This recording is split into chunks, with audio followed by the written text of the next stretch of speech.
જેની પાસેથી આપણે મોક્ષ લેવો છે, જેને આજ્ઞામાં જીવનભર આપણે રહેવાનું છે, જેની નિષ્ઠા કોઈ પણ સંજોગોમાં આપણે જાળવવાની છે, માત્ર એને જ સોંપાયેલા રહીએ, માત્ર એનો જ એકનો સ્વીકાર કરીએ તો કોક દિવસ જોખમ થઈ શકે છે. પણ આપણે જેની નિષ્ઠા જીવનભર રાખવાની હોય, એના જે નિષ્ઠાવાન સેવકો હોય, ભક્તો સંતો હોય, એનો જો સ્વીકાર કરી શકાય અને એને મોટા માની શકાય તો ક્યારેય મોક્ષ માર્ગમાં વિઘન આવે નહીં.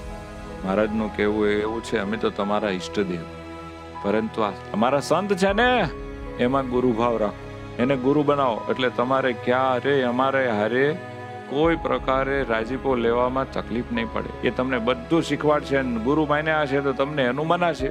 એટલે આધારાનંદ સ્વામી કહી ગયા હતા, હરિ કે દાસ સહી દાસ તિનકે દાસ સહી હોય કર.